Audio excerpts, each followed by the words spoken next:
embeera nga bwesobodde okubatenga etambula wiiki eri twasobola okubatenga twagimalako ng'omukulu O.S Suuna asobodde okubatenga yeefuza amawulire weyaviirayo okubatenga asiba bannamawulire abaavaayo okubatenga bamwogerako ye byagamba kye yali defamation oba basobola okuba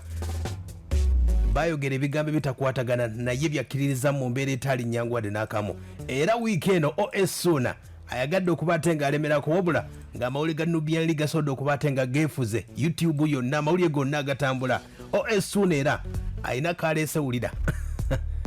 O.S Suuna afulumiza oluyimba baluyita boogera wano n'okuboogera bennyini asobodde okubatenga alina ebigambo byateereddeko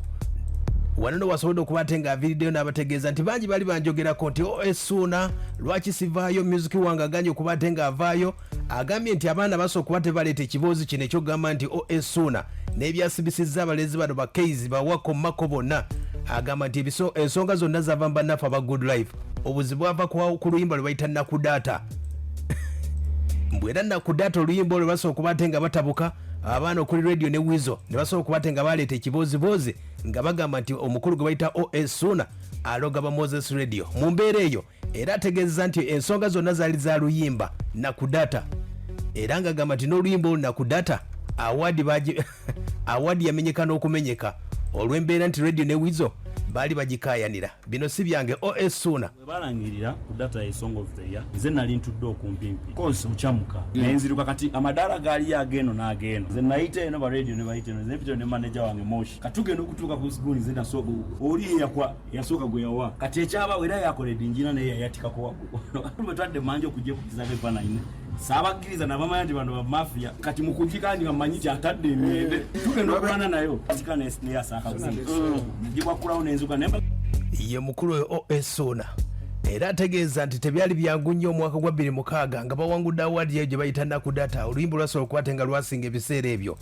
oluyimba luno balukola abantu basatu era nga ye agamba nti oluyimba luno yaluteekamu byonna video ne audio era abalenzi bano radio ne Weasel tebalina kye baateekamu wabula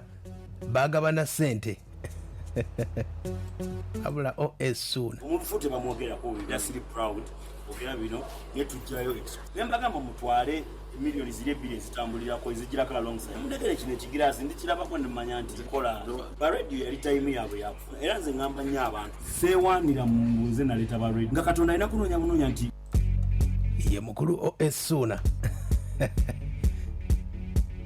wano no waleetedde emboozi ey'okugamba nti baradio be basobola okubatenga baleeta ekigambo kino nti omukulu ono alina byakola mu music industry ebitagenda bulungi ngamba nti ndi mulogo ate nze ngakuleeta omukisa gwoyina gwofunidde obugagga bwatandika ate omulogo gagaggawaza badde nkunolanyo omulogo adiringana byakisiraamu nti oyo omulogo ebintu byo byakisiraamu kankulage nakolerako ne DJ Michael Biyo ng'omukoze nalukola mumba mbadde temukimanyi abo be bateekawo kati olwaleero njagala mbabulye mbadde tomumanyi mwenna bannayuganda nalina sirikira emyaka gyonna Goodlife radio ne Weasel be banteekako ekintu ky'obulogo kati olwaleero badde ombuuza kyavaawa be banteekako ekintu Suuna mulogo nga kyebafa nina recording era omuntu enaavaayo nanga nti sebo ekyoyogedde kireete mubuuni nina recording yagimugirayo gimutire waliyo nagitereka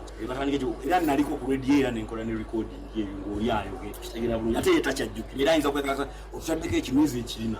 kimanyi era nakitereka mu kompyuta ng'abantu baali babagamba nti muli basatu tuyimba basatu kati nga baagala kutulako redde kitali ataki nabakolera music nabakola ennyimba nnya this is a gone case ye mukulu O.S Suuna asobodde okubatenga abikomezaawo omu ku bayimbi banenya ye Moses radio yatuvaako emyaka gisobodde okubatenga gigenda akadde kano ye Weasel naye ategeezezza aha era basobodde okuba bamubuuziza bannamawulire omukulu O.S Suuna ng'afulumya akayimba ke boogera namutegeeza naye lwaki abantu kyeboogera bagamba nti ennyimba zo tezivaayo okozeeko n'abayimbi ogamba radio gwe wabaleeta naye okuva wabaleeta gwe lwaki wasigalayo agambye enteekateeka za Katonda yakola bw'atyo tewali akirimu yenna bannayuganda ekibaleetera obuzibu kiki mulowooza ekigambo okusinga kibi okusingibwa kibi lwaki Suuna bwe boogerako nti yabaaki this is Suuna this is radio this is Gamillion this is Bebekulu this is what period nti Katonda yatutonda okkiriza mu Katonda okikiriza nti Katonda bayakuwandikako nti mu nsi muno seede zonna z'olifuna zenkanankana miliyoni 10 tolisuka ku bitcoin temuli eyongera munemu kati n'otuyana n'otunda ebibyo n'okola ki n'ogera n'ogaggawala tugende bali ku payiri obatunda amamotoka kyogamba buli musajja atunde emmotoka awo yenkana ne munne ssente. Waliwo Haji Sebufu yali abasinga bonna ssente. Lwaki abalala baali tebazirina? Because Katonda yagamba Suuna ogenda kuyimba naye ojja kukoma wano batojja kukoma wano.